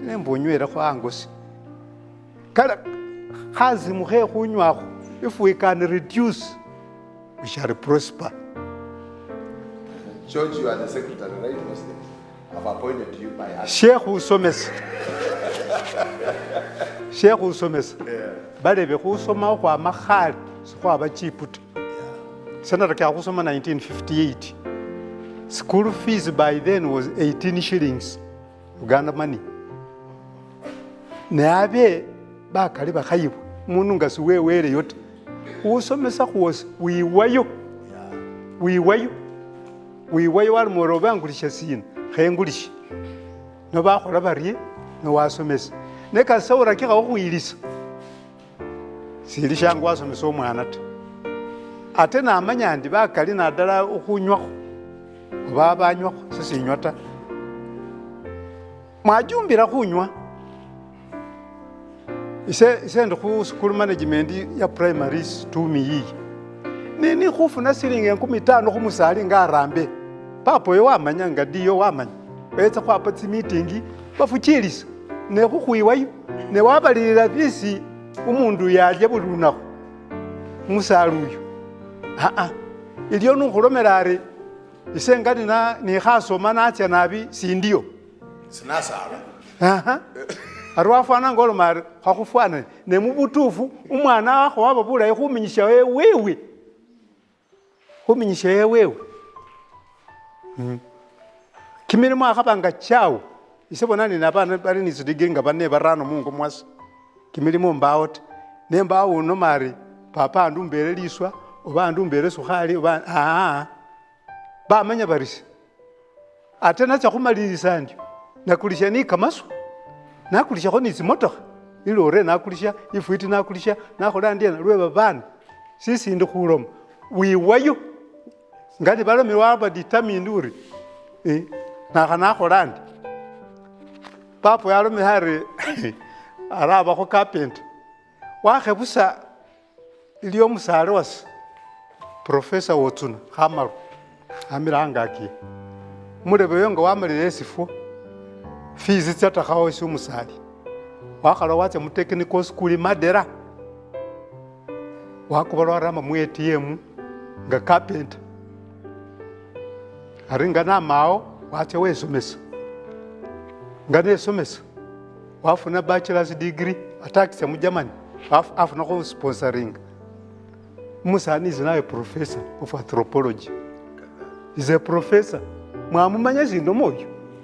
He's a professor. He was a carpenter.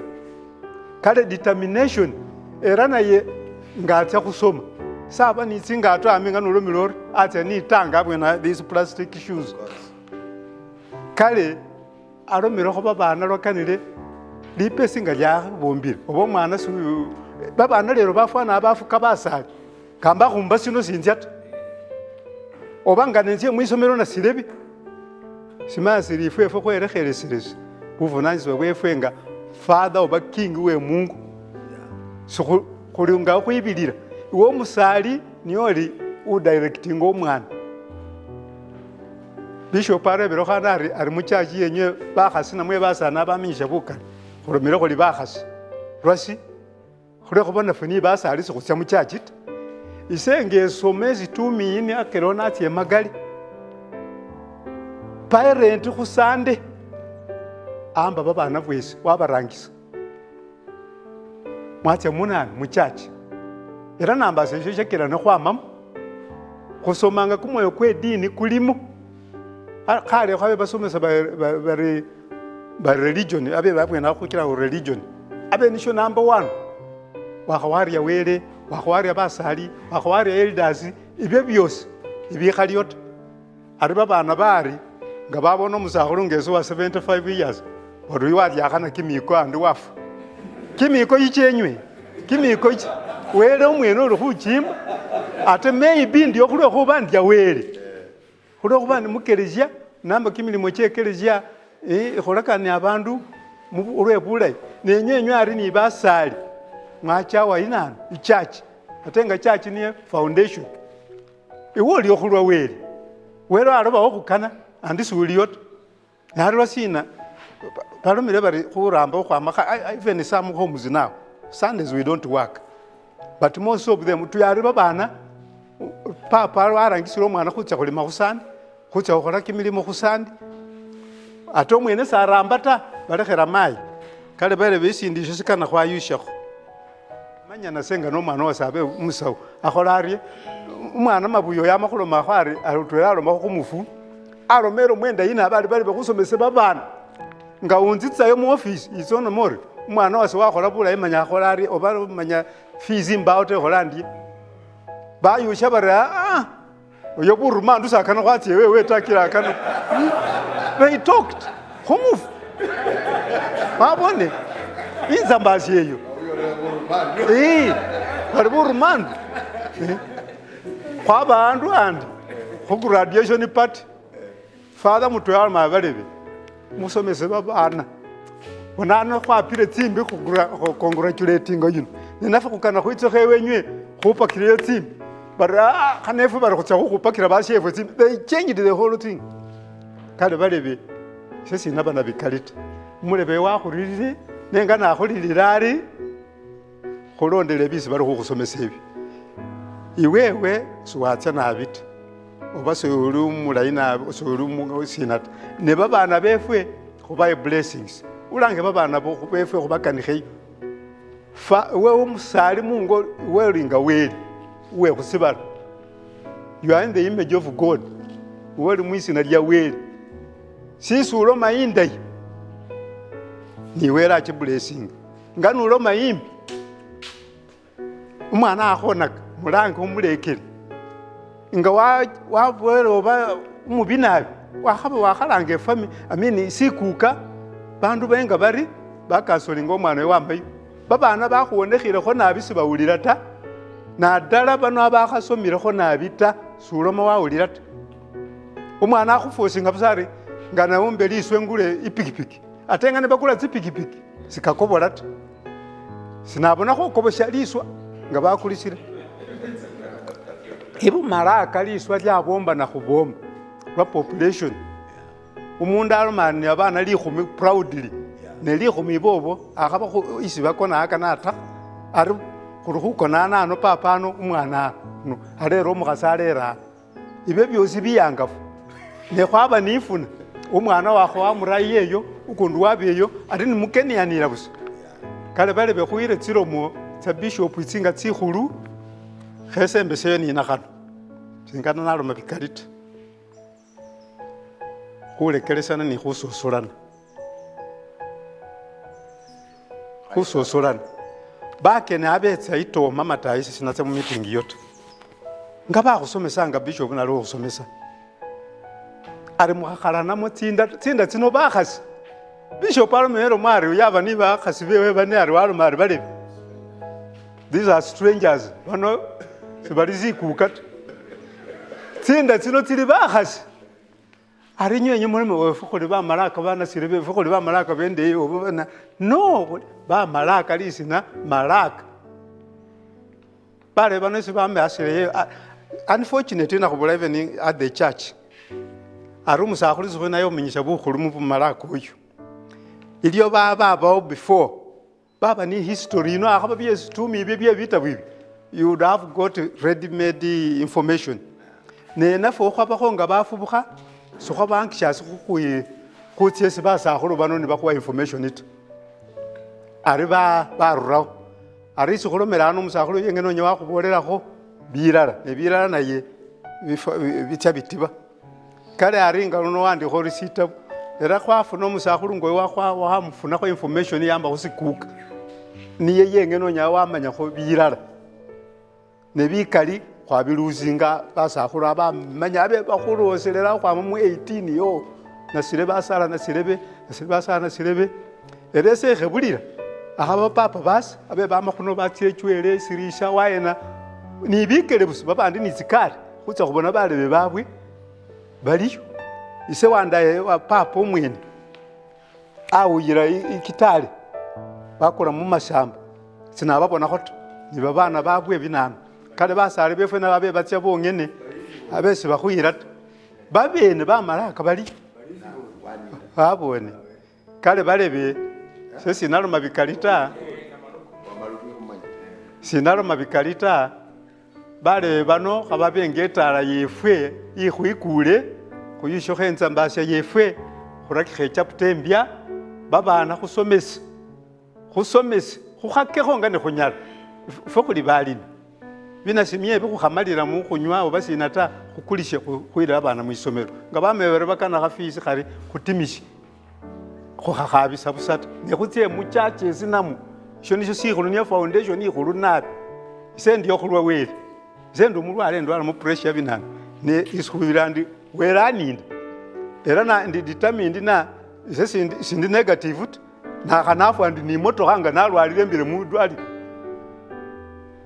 iye determination yes era wele wa imbuli I've driven about 80 cars different cars khula khuba I trust in God si shamba na wele njete nefe nga khwalekhile foundation ya wele God first thing is khwayushi nga sucha mu church mu church lekeresa silo mu church ato okholenge church nikana kene khwamem papa wanyara. Thank you. We welcome our Mr. Bishop. Welo maluma za abahuche. Oh. Can I see the Papa Bishop?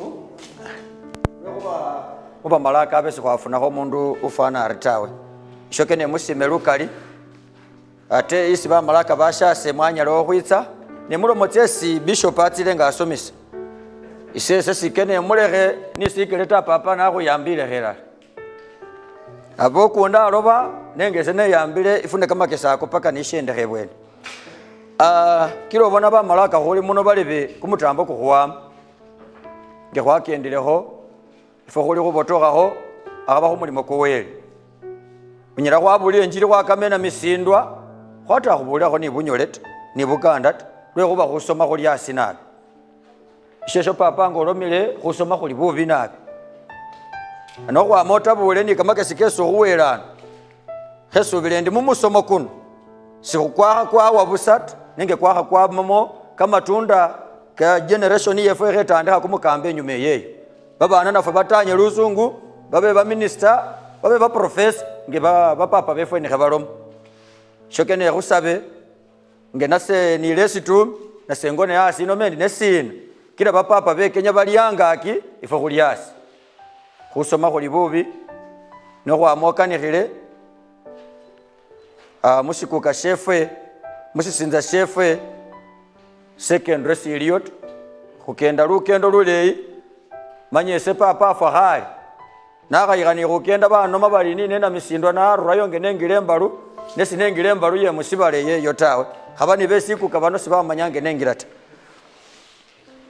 na nesu abe kusabe ndi musikuka chefwe abamuna mubuhawe kamwefwe nafwe andi kubele ni lisomero ngali abeleyo lukana li kuyeta yetaho manyanga babesikuka batambilile baloma khotsilo mulwe kuboli bacha kusendu kubatimisa ba hasukulu fisi khaba kharafunabi nesi khunabela ni lisomero nge musisinza atenge management liye sikuka ulolela khwalo molitawe sewanida na khapobuki munakhala kumusaro kopaka nabwilo mwana osasome atabulekhe bwene wanyala wakhurerelo monge nge khali khutsa mukhukani khata kana nga weleyo uli khuwandikhila sitabu sifwana siri babona bindu bisamukanikhe sisi uli khuwandikhila ate khulikho numusakhulu papa oyo ta ari nga khwafele bino khunasoma khuyika bula sindu sibatutu wakhuwandikhila nekhwayika bindu byaramayo onali ulikho khusomesa kale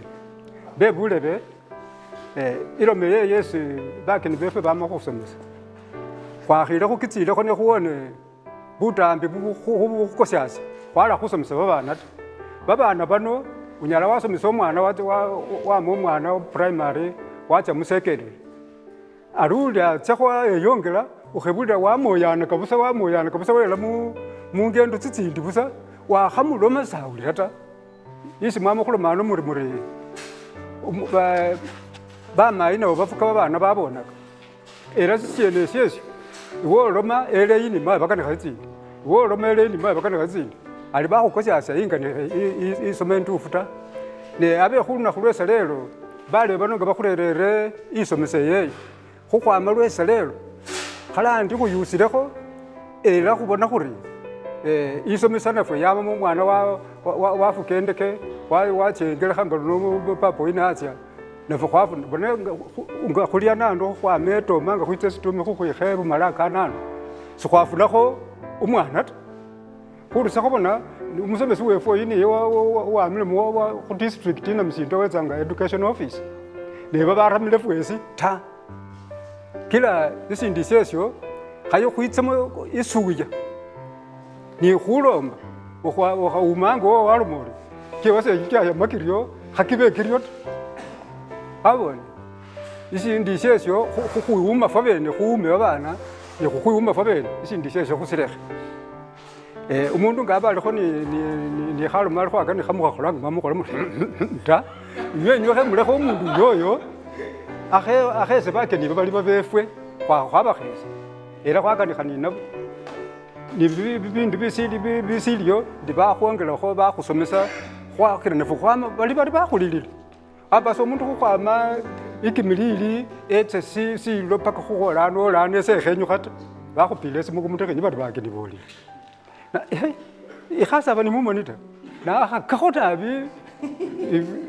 nabi paka netsa papa mwanyala mwetsa sindikho nitsile mutsingali ta ilome khulibeleye khubakhisa ni khuba simalwa sina mwitsile bamalaka nabasimile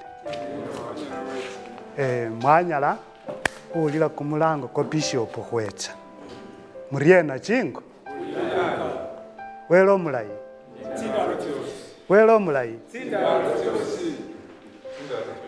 esese bishop khumusingi kwa wele nengilakho ngene kimyaha 14 enga sikuka syacha syamini syokhwingila embalu yekhukoya alife bamalaka khukoya wamambile esande oyoyo nenamusima naye oyoyo oyoyo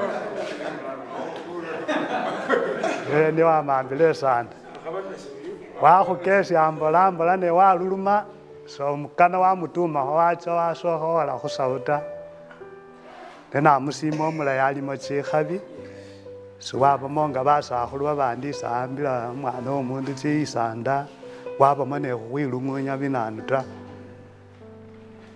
okhukabile chitakika nese bishop kanendumisya nosima busa kana undasema busa akhaba chibili chongene